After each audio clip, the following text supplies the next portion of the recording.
Supreme court ने आंदोलनकारी पंजाब के किसानों से कहा और उनसे सुझाव मांगने के लिए अदालत के दरवाजे हमेशा खुले हैं। ये बात सुप्रीम कोर्ट ने कही। सूर्यकांत की अगुवाई वाली पीठ ने पंजाब सरकार से किसान नेता जगजीत सिंह डल्लेवाल को तत्काल चिकित्सा सहायता प्रदान करने को कहा, जो 26 नवंबर से आमरण अनशन पर हैं। गुरुवार को आगे की सुनवाई फिर करी जाएगी।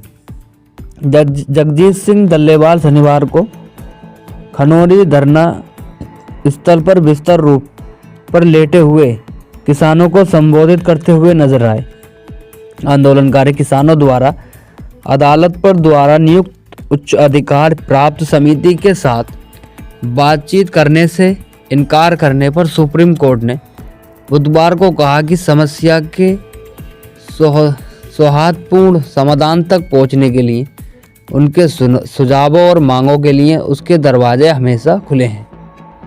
सूर्यकांत ने कहा कि हम स्पष्ट करते हैं कि अदालत के दरवाजे किसानों द्वारा सीधे या उनके अधिकृत प्रतिनिधियों के माध्यम से दिए गए किसी भी सुझाव या मांग के लिए हमेशा खुले हैं। पंजाब के महाधिवक्ता गुरमिंदर सिंह ने पीठ को बताया कि किसानों ने सुप्रीम कोर्ट द्वारा नियुक्त उच्च अधिकार प्राप्त समिति के साथ बातचीत करने से इनकार कर दिया है, जिसने उन्हें 17 दिसंबर को बातचीत के लिए आमंत्रित किया था।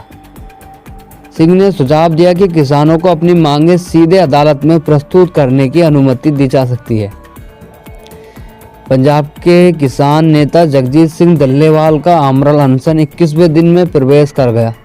इस पर पीठ ने पंजाब सरकार से उन्हें तत्काल चिकित्सा सहायता उपलब्ध कराने को कहा और कहा कि यदि उनके साथ कुछ गलत हुआ तो इसके गंभीर परिणाम होंगे। सूर्यकांत की अगुवाई वाली पीठ ने महाधिवक्ता से कहा कि आंदोलन करने के लिए उनका स्वास्थ्य होना जरूरी है। एक निर्वाचित सरकार और एक संवैधानिक सरकार अंग के रूप में आप यह दोष नहीं लेना चाहेंगे कि उनके साथ कुछ भी गलत हो। यहाँ तक कि किसानों को भी उनकी जान बचाने की चिंता करनी चाहिए। वही उनके नेता हैं। आप कल कुछ बताएं, जल्दी से कुछ कीजिए।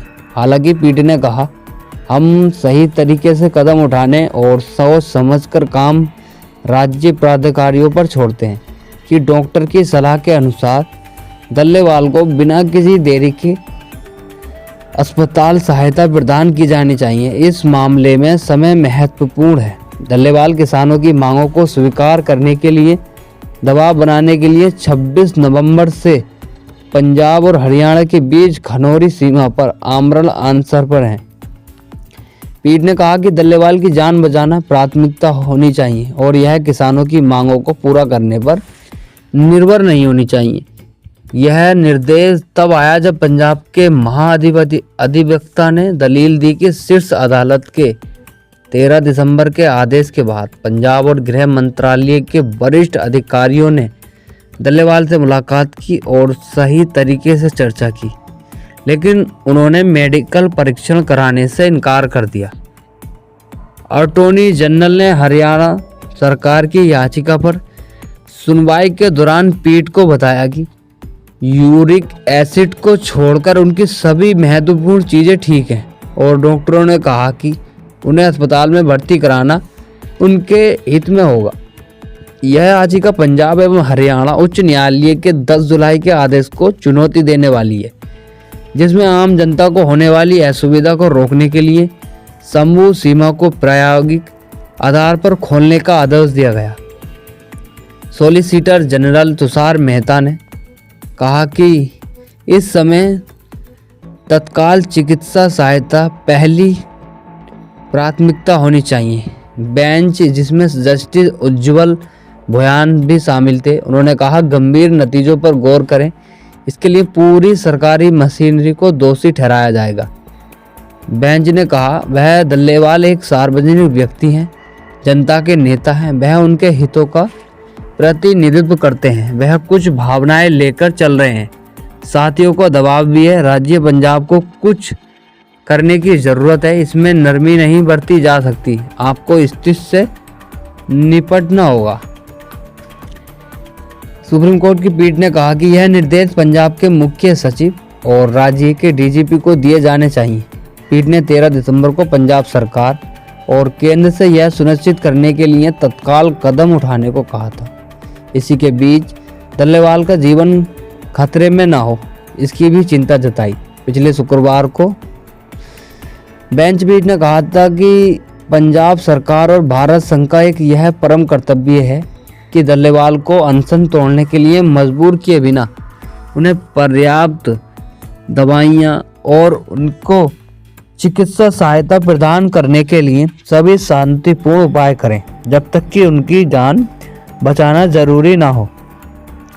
क्योंकि किसान फरवरी से शंभू बॉर्डर पर विरोध प्रदर्शन कर रहे हैं, इसलिए सुप्रीम कोर्ट ने 2 सितंबर को पंजाब और हरियाणा उच्च न्यायालय के पूर्व न्यायाधीश नवाब सिंह की अध्यक्षता में एक बहु सदस्यीय उच्च अधिकार प्राप्त समिति का गठन किया था, ताकि किसानों से बात करते कर उनकी शिकायतों का सौहार्दपूर्ण समाधान किया जा सके।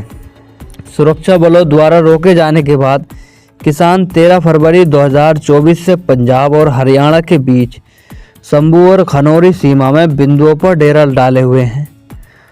एमएसपी के लिए कानूनी गारंटी के अलावा वे स्वामीनाथन आयोग की सिफारिशों को लागू करने और किसानों और खेत मजदूरों के लिए पेंशन, कृषि का पैसा माफी और भूमि के लिए अधिग्रहण अधिनियम 2013 को बहाल करने और 2020-21 के आंदोलन के दौरान मारे गए किसानों के परिवारों को मुआवजा देने की मांग कर रहे हैं। समिति द्वारा सराहनीय कार्य किए जाने को बनाए रखते हुए पीठ ने कहा, हमें लगा कि एक उचित चरण आएगा जब हम विभिन्न हितधारकों को कुछ करने के लिए प्रेरित करेंगे। यह चरण अभी आना बाकी है। हम कैसे और किस हद तक सफल होंगे इसका आज अनुमान लगाना मुश्किल है, लेकिन निश्चित रूप से हम प्रयास करेंगे और जो भी वास्तविक मांगे हैं हम सभी हितधारकों को प्रभावित करने का प्रयास करेंगे कि कुछ किया जाना चाहिए, लेकिन इससे डल्लेवाल के जीवन को बचाने के लिए पूर्व शर्त न बनाया जाए। पीठ ने बुधवार को कहा, किसानों के शांतिपूर्ण विरोध प्रदर्शन के अधिकार को स्वीकार करते हुए पीठ ने 2 दिसंबर को उन्हें सार्वजनिक जीवन को बाधित करने के खिलाफ आगाह किया था।